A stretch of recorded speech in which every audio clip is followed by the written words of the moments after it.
की जय। प्यारे कृष्ण कन्हैया लाल की जय। श्री वराह पुराण अध्याय 11।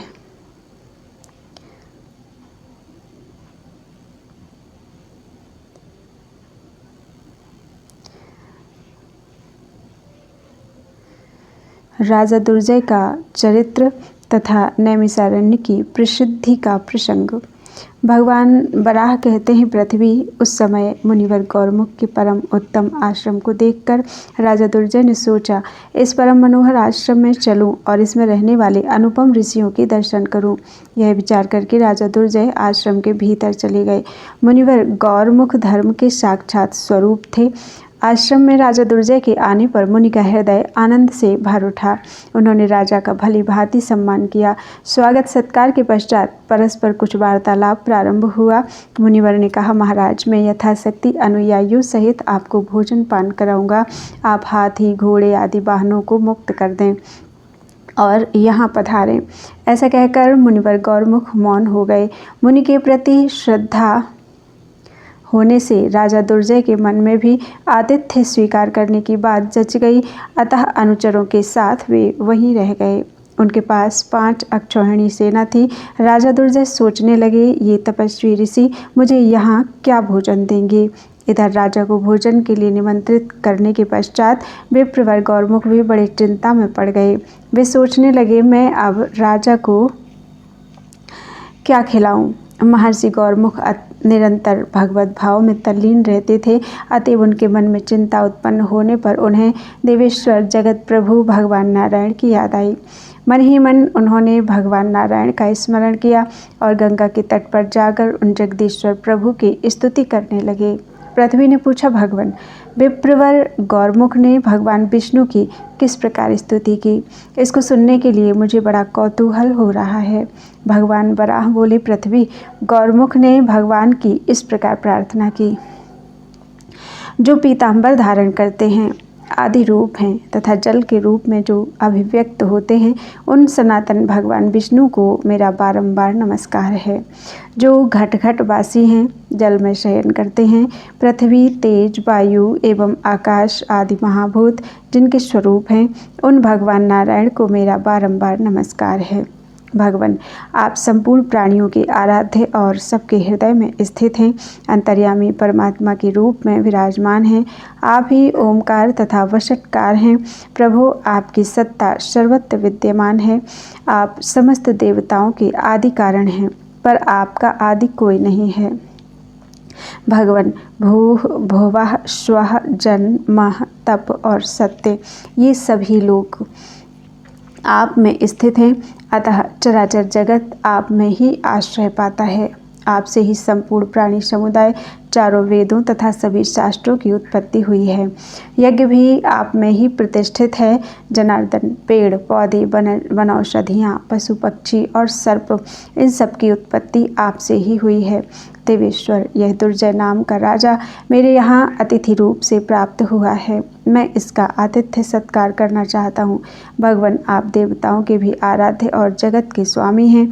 मैं नितांत निर्धन हूँ, फिर भी आपसे मेरी भक्ति और विनयपूर्ण प्रार्थना है कि आप मेरे यहाँ अन्न आदि भोज्य पदार्थों का संचय कर दें। मैं अपने हाथ से जिस जिस वस्तु का स्पर्श करूं और आँख से जिस जिस पदार्थ को देख लूं, वह चाहे काठ अथवा तृण ही क्यों न हो, वह तत्काल 4 प्रकार के सुपक्व अन्न के रूप में परिणत हो जाए। परमेश्वर, आपको मेरा नमस्कार है। भगवान, इसके अतिरिक्त यदि मैं किसी दूसरे पदार्थ का भी मन में चिंतन करूं, तो वह सब का सब मेरे लिए सद्यः प्रस्तुत हो जाए।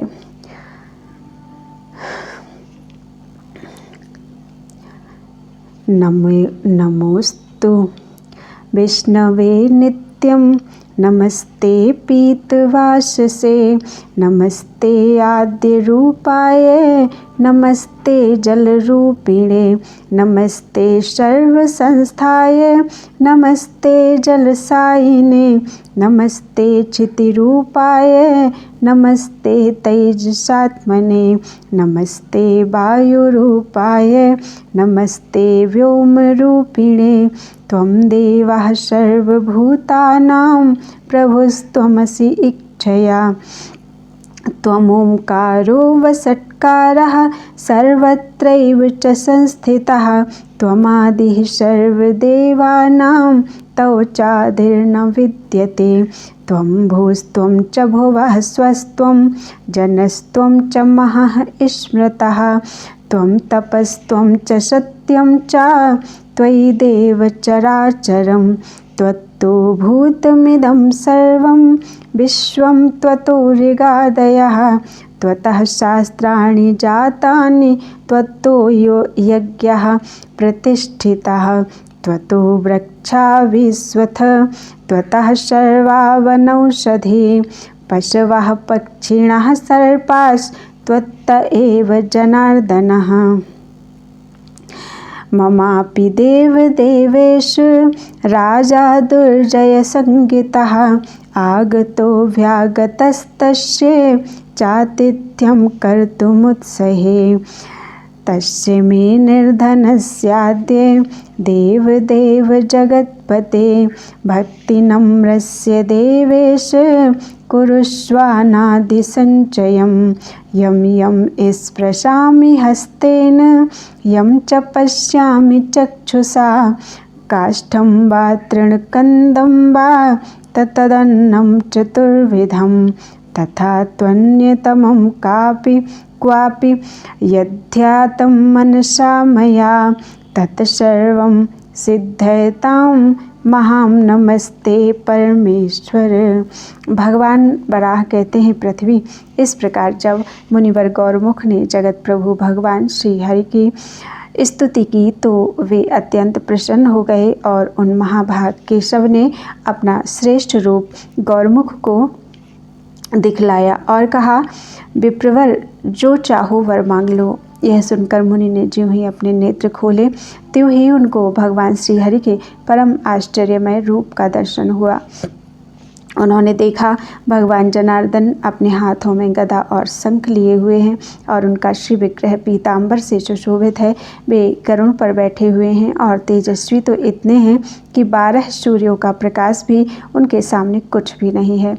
अधिक क्या, यदि आकाश में 1000 सूर्य एक साथ उदित हो जाएं तो कदाचित उनका वह प्रकाश उन विश्व रूप परमात्मा के प्रकाश के सदृश हो जाए। अनेक रूपों में विभक्त संपूर्ण जगत उन श्रीहरि के श्री विग्रह में एकाकार रूप में स्थित था। देवी भगवान श्रीहरि के ऐसे अद्भुत रूप को देखते ही मुनिवर गौरमुख के नेत्र आश्चर्य से खिल उठे। मुनि ने उनको सिर झुकाकर प्रणाम किया और हाथ जोड़कर कहने लगे, भगवान, अब मुझे आपसे किसी प्रकार के वर की इच्छा शेष नहीं रह गई है। मैं केवल यही चाहता हूँ कि इस समय राजा दुर्जय को जिस किसी भी भांति मेरे आश्रम पर अपने सैनिकों एवं वाहनों के साथ भोजन प्राप्त हो जाए। कल तो वह अपने घर चला ही जाएगा। इस प्रकार मुनिवर गौरमुख के प्रार्थना करने पर देवेश्वर श्री हरि द्रवित हो गए और चिंतन करने मात्र से सिद्धि प्रदान करने वाला एक महान कांतिमान चिंतामणि रत्न उन्हें देकर वे अंतर्धान हो गए। इधर गौरमुख भी अपने अनेक ऋषि महर्षियों से सेवित पवित्र आश्रम में पधारे।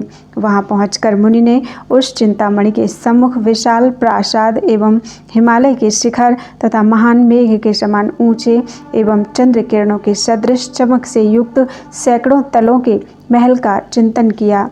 फिर तो एक की कौन कहे, हजारों एवं करोड़ों की संख्या में वैसे विशाल भवन तैयार हो गए। कारण गौरमुख को भगवान श्री हरि से वर मिल चुका था। महलों के आसपास 4 दीवारियां बन गईं। उनके बगल में सटे ही उपवन उन महलों की शोभा बढ़ाने लगे। उन उद्यानों में कोकिलें तथा अनेक प्रकार के पक्षी भी आवासे। चंपा, अशोक, जायफल और नागकेसर आदि अनेक प्रकार के बहुत से वृक्ष उन उद्यानों में सबोर दृष्टिगत होने लगे। हाथियों के लिए हथसार तथा घोड़ों के लिए घुड़सार का निर्माण हो गया। इन सब का संचय हो जाने पर गौरमुख ने सब प्रकार के भोज्य पदार्थों का चिंतन किया। फिर उस मणि ने भक्ष्य, भोज्य, लेह्य एवं चूस से प्रभृति अनेक प्रकार के अन्न तथा परोसने के लिए बहुत से स्वर्ण पात्र भी प्रस्तुत कर दिए। ऐसी सूचना मुनिवर गौरमुख को मिल गई तब उन्होंने परम तेजस्वी राजा दुर्जय से कहा, महाराज अब आप अपने सैनिकों के साथ महलों में पधारें। मुनि की आज्ञा पाकर राजा दुर्जय ने उस परम विशाल गृह में प्रवेश किया जो पर्वत के समान ऊंचा जान पड़ता था। राजा के भीतर चले जाने पर अन्य सेवकगण भी यथाशीघ्र अपने अपने गृहों में प्रविष्ट हो गए।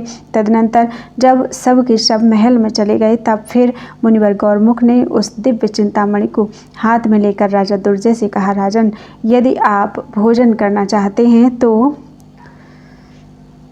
मैं दास दासियों को आपकी सेवा में भेज दूं। इस प्रकार कहकर द्विजवर गौरमुख ने राजा के देखते ही भगवान विष्णु से प्राप्त चिंतामणि को एकांत स्थान में स्थापित किया। शुद्ध एवं प्रभापूर्ण उस चिंतामणि के वहाँ रखते न रखते हजारों दिव्य रूप वाली स्त्रियां प्रकट हो गईं। उन स्त्रियों ने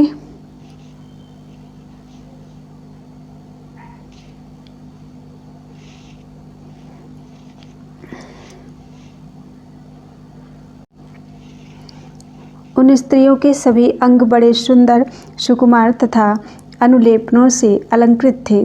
उनके कपोल, केश और आंखें बड़ी सुंदर थीं। वे सोने के पात्रों को लेकर चल पड़ी। इसी प्रकार कार्य करने में कुशल अनेकों पुरुष भी एक साथ ही राजा दुर्जय की सेवा के लिए अग्रसर हुए। अब तो रही आदि अनेक प्रकार के बाजे बजने लगे। जिस समय राजा दुर्जय स्नान करने लगे तो कुछ स्त्रियां इंद्र के स्नानाकाल के समान ही उनके सामने भी नाचने और गाने लगीं। इस प्रकार दिव्य उपचारों के साथ महाभाग दुर्जय का स्नान कार्य संपन्न हुआ। अब राजा दुर्जय बड़े आश्चर्य में पड़ गया। वह सोचने लगा, अहो, यह मुनि की तपस्या का प्रभाव है अथवा इस चिंतामणि का। फिर उसने स्नान किया, उत्तम वस्त्र पहने और भांति भांति के अन्नों से बने भोजन को ग्रहण किया। उस समय मुनिवर गौरमुख ने जिस प्रकार राजा दुर्जय की सेवा एवं सत्कार किया, वैसे ही वे राजा के सेवकों की सेवा में संलग्न हो रहे। राजा अपने सेवकों, सैनिकों और वाहनों के साथ भोजन पर बैठा ही था कि इतने में भगवान भास्कर अस्ताचल को पधारे। आकाश लाल हो गया। अब शरद ऋतु के स्वच्छ चंद्रमा से मंडित रात्रि आई। ऐसा जान पड़ता था मानो सभी श्रेष्ठ गुणों से संपन्न रोहिणीनाथ उस रात्रि के से अनुराग कर रहे हों। उनके साथ ही हरित किरणों से युक्त शुक्र और बृहस्पति भी उदित हो गए, पर चंद्रमा के साथ उनकी शोभा अधिक नहीं हो रही थी, क्योंकि प्राणियों की ऐसी धारणा है कि दूसरे के पक्ष में गया हुआ कोई भी व्यक्ति अपने भिन्न स्वभाव के कारण शोभा नहीं पाता। चंद्रमा की चमकती हुई किरणें सबको प्रसन्न करने में पूर्ण समर्थ हैं, किंतु उनसे भी सभी प्रेम नहीं करते।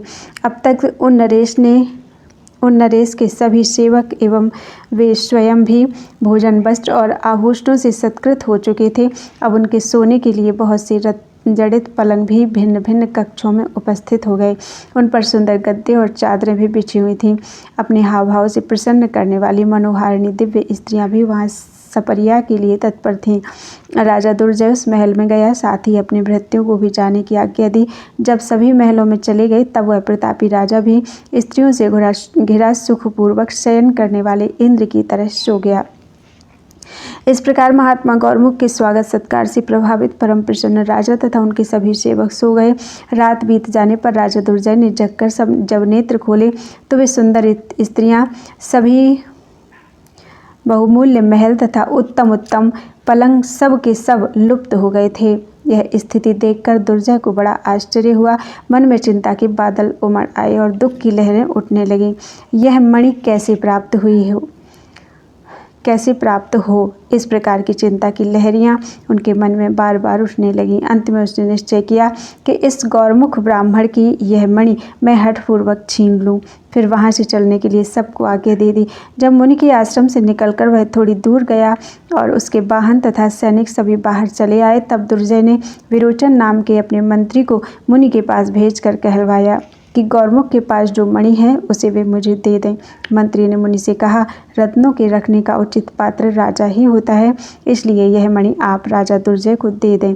मंत्री के ऐसा कहने पर गौरमुख ने क्रोध में आकर उससे कहा, मंत्री, तुम उस दुराचारी राजा दुर्जय से स्वयं मेरी बात कराओ।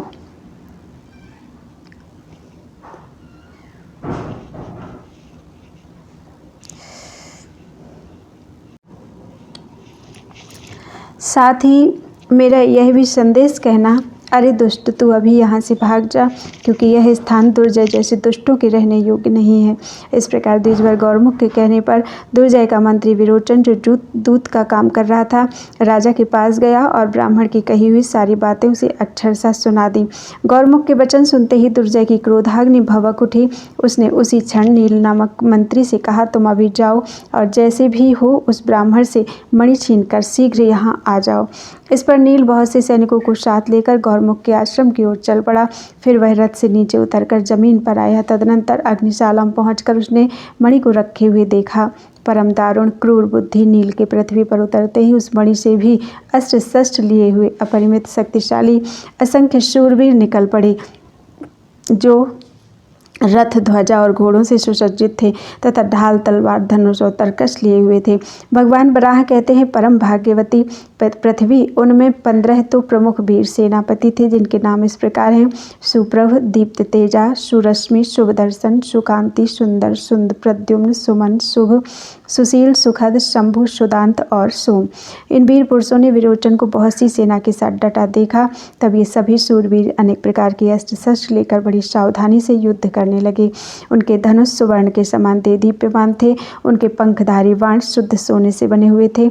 अब वे परम प्रसिद्ध तथा अत्यंत भयंकर तलवारों एवं त्रिशूल से प्रहार करने लगे। उस युद्ध में विरोचन रथ, हाथी, घोड़े और पैदल लड़ने वाले सैनिकों के आगे मणि से प्रकट हुए वीरों के रथ, हाथी, घोड़े एवं पदाति सैनिक डट गए और उनमें भयंकर द्वंद्व युद्ध छिड़ गया। छलबल आदि अनेक प्रकार के युद्धों के बावजूद विरोचन के सैनिक भय से कंपित हो उठे और वे भाग चले। घोर रक्त प्रवाह से मार्ग बड़े भयंकर हो गए। दुर्जय के मंत्री विरोचन की तो जीवन लीला ही समाप्त हो गई। उसके बहुत से अनुयायी भी सैनिकों सहित यमराज के लोक को प्रस्थान कर गए। मंत्री विरोचन के मर जाने पर अब स्वयं राजा दुर्जय चतुरंगिणी सेना लेकर युद्ध क्षेत्र में आया और मणि से प्रकट हुए शूरवीरों के साथ उसका युद्ध प्रारंभ हो गया। इस युद्ध में राजा दुर्जय की सैन्य शक्ति का भयंकर विनाश हुआ। इधर हेतु और प्रहेत्र को खबर मिली कि मेरा जामाता दुर्जय संग्राम में लड़ रहा है, तो वे दोनों असुर भी एक विशाल सेना के साथ वहां आ गए। उस युद्ध भूमि में जो 15 प्रमुख मायावी दैत्य आए थे, उनके नाम सुनो: प्रघस, विघस, शंग, असनिप्रभ, विद्युतप्रभ, सुघोष, भयंकर, उन्मत्ताक्ष, अग्निदत्त, अग्नितेज, बाहु, शक्र, प्रतर्दन, विरोध और भीमकर्मा, विप्रचित्ति। इनके पास भी उत्तम अस्त्र शस्त्रों का संग्रह था। प्रत्येक वीर के साथ एक एक अक्षौहिणी सेना थी। ये सभी दुष्ट दुर्जय की ओर से युद्ध भूमि में डटकर मणि से प्रकट हुए वीरों के साथ लड़ने के लिए उद्यत हो गए। सुप्रभ ने 3 बाणों से विघस को बींध डाला और सुरश्मि ने 10 बाणों से प्रघस को। उस मोर्चे पर सुदर्शन के 5 बाणों से असनिप्रभ के अंग छिद गए। इसी प्रकार सुकांति ने विद्युत प्रभु को तथा सुंदर ने सुघोष को धराशायी कर डाला। सुंदर ने अपने शीघ्रगामी 5 बाणों से उन्मत्ताक्ष पर प्रहार किया, साथ ही चमचमाते हुए बाणों से शत्रु के धनुष के टुकड़े टुकड़े कर दिए। इस प्रकार सुमन का अग्निदत्त से, सुवेद का अग्नितेज से, सुनल का बाहु एवं शक्र से तथा सुवेद का प्रतर्दन से युद्ध छिड़ गया। यूँ अपने अस्त्र शस्त्रों की कुशलता दिखाते हुए सैनिक आपस में युद्ध करने लगे, पर अंत में मणि से प्रकट हुए योद्धाओं के हाथ सभी दैत्य मार डाले गए। अब मुनिवर गौरमुख भी हाथ में कुश आदि लिए वन से आश्रम में पहुँचे। दुर्जय अब भी बहुत से सैनिकों को साथ खड़ा था। यह देखकर गौरमुख आश्रम के दरवाजे पर रुक गए और मन ही मन विचार करने लगे, अहो, इस मणि के कारण ही यह सब कुछ हुआ है और हो रहा है। अरे, यह भयंकर संग्राम इस मणि के लिए ही आरंभ हुआ है। इस प्रकार सोचते सोचते मुनिवर गौरमुख ने देवाधिदेव भगवान श्री हरि का स्मरण किया।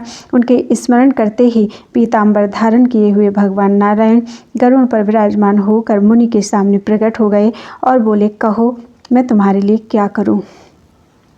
तब मुनिवर गौरमुख ने हाथ जोड़कर पुरुषोत्तम भगवान श्री हरि से कहा, प्रभु, आप इस पापी दुर्जय को इसकी सेना सहित मार डालें। मुनि के ऐसा कहते ही अग्नि के समान प्रज्वलित भगवान के सुदर्शन चक्र ने सेना सहित दुर्जय को भस्म कर डाला। यह सब कार्य एक निमेष के भीतर पलक मारते संपन्न हो गया। फिर भगवान ने गौरमुख से कहा, मुनि, इस वन में दानवों का परिवार एक निमेष में ही नष्ट हो गया है, अतः इस स्थान की नैमिषारण्य क्षेत्र से नैमिषारण्य क्षेत्र के नाम से प्रसिद्धि होगी। इस तीर्थ में ब्राह्मणों का समुचित निवास होगा। इस वन के भीतर मैं यज्ञ पुरुष के रूप में निवास करूँगा। ये 15 दिव्य पुरुष जो मणि से प्रकट हुए हैं, सतयुग में याज्ञ नाम से विख्यात राजा होंगे। इस प्रकार कहकर भगवान श्री हरि अंतर्ध्यान हो गए और मुनिवर गौरमुख भी अपने आश्रम में आनंदपूर्वक रहने लगे, निवास करने लगे। बोलो वृंदावन बिहारी लाल की जय। त्वदीयं वस्तु गोविंद तुभ्यमेव समर्पयेत्। तेन त्वदङ्घ्रि कमले रतिं मे यच्छ शाश्वतीम्।